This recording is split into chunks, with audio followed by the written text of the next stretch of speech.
अस्सलाम वालेकुम नाज़रीन, मैं हूँ इरफान इम्तियाज़ और आप देख रहे हैं मेरा ऑफिशियल यूट्यूब चैनल। नाज़रीन, आपने एक मशहूर जुमला तो सुना होगा कि हमें अपनों ने लूटा, गैरों में कहाँ दम था। ईरान जंग में यूएई ने जो किरदार अदा किया, आप सुन के सर पकड़ के रह जाएंगे। और अमरीकी मीडिया ने इसका पर्दा भी बाकायदा तौर पर चाक कर दिया। अमरीकी मीडिया ने इस पे बाज़ाब्ता खबर जारी की है और क्या है सारी डिटेल्स आपके सामने रखेंगे। डिटेल की जब चलने से पहले अगर आप नए हैं, चैनल को सब्सक्राइब करना, बेल आइकन प्रेस करना ना भूलिएगा, ताकि इस तरह की इन्फॉर्मेटिव व्लॉग्स आप तक टाइमली पहुंचते रहें। नाज़रीन, अमरीकी अखबार है वॉल स्ट्रीट जर्नल, उसने अपनी रिपोर्ट में दावा किया है कि मुत्तहदा अरब अमारात ने अमेरिका और इसराइल के ईरान के खिलाफ जारी जंग में खुफिया तौर पर ईरान के अंदर कई हमले किए। ये वॉल स्ट्रीट जर्नल है अमरीकी अखबार, उसने दावा किया है कि सॉरी कि यूएई ने इस दौरान जो है वो ईरान के ऊपर बहुत सारे हमले किए। रिपोर्ट के मुताबिक इन कार्रवाइयों में ईरान के अहम तवानाई मराकज़ को निशाना बनाया गया और रिपोर्ट में इसराइल के हवाले से बताया गया है कि यूएई ने ईरान के लावान जजीरे पर वाक़ एक ऑयल रिफाइनरी पर हमला किया। अब इस पे मज़ीद ये बता रहा है कि यूएई ने ईरान का एक जजीरा है लावान जजीरा, तो उस पर वाक़ई एक ऑयल रिफाइनरी है, उसके ऊपर हमला किया है और जिसके नतीजे में शदीद आग भड़क उठी और रिफाइनरी को आर्जी तौर पर बंद करना पड़ा। बताया गया कि यह हमला अप्रैल के आगाज़ में उस वक्त किया गया कि जब अमरीकी सदर ट्रंप जो है वो उनने खामोशी से जंग में मुत्तहदा अरब अमारात की शमूलियत का खैर मकदम किया था। और मतलब जब अमेरिकी सदर जो है उस टाइम इस जंग में जंग बंदी की कोशिशें कर रहे थे और जंग बंदी की तैयारियां कर रहे थे, तो उस दौरान यूएई ने ये हमला किया ईरान के ऊपर।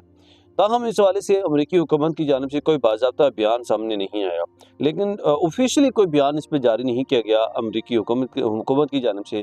लेकिन वॉल स्ट्रीट जर्नल जो अमरीकी मीडिया का इदारा है, उसने ये बयान दिया है, ये खबर दी है कि उस दौरान जो है वो जब जंग बंदी की कोशिशें कर रहे थे अमेरिकी सदर डोनाल्ड ट्रंप, तो उस दौरान जो है वो यूएई ने ईरान के ऊपर जो है वो हमले किए।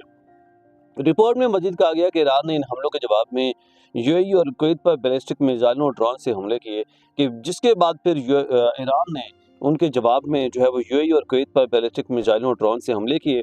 ज़राए के मुताबिक ईरान ने सबसे ज़्यादा हमले मुत्तहदा अरब अमारात पर किए, जिनकी तादाद तकरीबन 2800 बताई गई है। और अब ये भी खबर दी गई है उनकी जानिब से कि ईरान ने सबसे ज़्यादा हमले मुत्तहदा अरब अमारात पर किए हैं और जिनकी जो तादाद है वो तकरीबन 2800 बताई जा रही है। अगर ये जो फिगर से दुरुस्त हों तो ये बहुत बड़ी तादाद है, 2800 हमले। अच्छा, रिपोर्ट के मुताबिक इन हमलों के नतीजे में यूएई की मईशत मुतासर हुई और कई इदारों में मुलाजमीन की बरतरफियाँ भी हुई और जबरी रुखसतियाँ भी बढ़ गईं। जब ईरान ने यूएई के ऊपर हमले किए, तो उसके बाद यूएई के अंदर बहुत ज़्यादा जो हालत है वो ख़राब हो गई, उनके बिज़नेस डिस्टर्ब हो गए।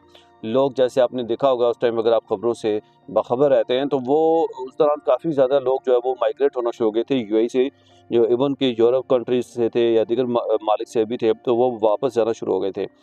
मुल्क की सिक्योरिटी पॉलिसी में भी बड़ी तब्दीलियाँ की गई इस दौरान और मुत्तहदा अरब अमारात की वज़ारत ख़ारजा ने रिपोर्ट पर बराह रास्त तबसरा करने से गुरेज़ किया।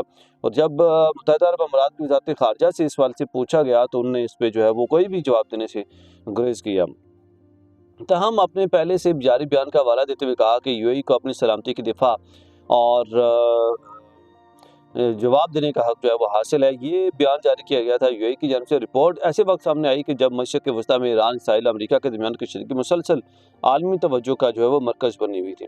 अच्छा, बड़ा अफसोस होता है कि हालांकि यूएई जो है वो भी एक इस्लामिक कंट्री है और यूएई को चाहिए था कि वो भाई अब कम अज़ कम अपने इस्लामी भाइयों का तो ख्याल करें। अगर आप भी आपस में इत्तेफाक नहीं रखेंगे और आप भी उन जो यूरोपियन कंट्रीज़ हैं या फिर जो यहूद व हनूद हैं, आप उनकी बातों पे, उनकी प्रोपेगेंडे में आके आप अपने ही भाइयों के ऊपर हमलावर होंगे, तो क्या आप जो है वो बच पाएँगे? ये डेफ़िनेटली उनकी बहुत बड़ी चाल है, जो कि अब तमाम इस्लामिक कंट्रीज़ को आपस में तोड़ने की चाल है और तोड़ के ताकि फिर इनको अलग-अलग करके मारा जाए। तो ये इनकी शुरू दिन से आप देखें, इनकी हिस्ट्री आप निकाल के देख लीजिए, आप पुरानी इनकी जो तारीखें हैं वो निकाल के देख लीजिए।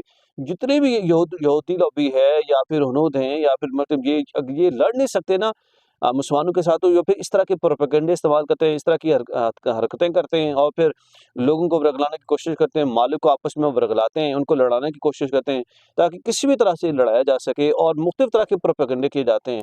तो हमारे जो मुस्लिम कंट्रीज़ हैं, वो भी इतने सिंपल सादा हैं कि ये भी नहीं, इनकी बातों में बआसानी आ जाते हैं और फिर तोड़-तोड़ के उनको मारते हैं और बाद में उनको उनसे जो है बदले लिए जाते हैं। لیکن بس وہ قدرتی بات ہے، اسلام ہے اور اسلام کو اللہ نے طاقت دی ہوئی ہے اور بڑا مضبوط بنایا ہے، لیکن اس کے باوجود بھی اتنا پروپیگنڈے کرنے کے باوجود بھی مسلمانوں کو آپس میں وہ توڑنے میں جو ہے وہ ناکام دکھائی دے رہے ہیں۔ آپ کی اس بات سے کیا رائے ہے؟ کمنٹ سیکشن میں رائے کا اظہار کرنا نہ بھولیے گا۔ ایک نئے ولاگ سے پھر حاضر ہوں گا، تب تک کے لیے اجازت دیجیے۔ اللہ نے کے بعد۔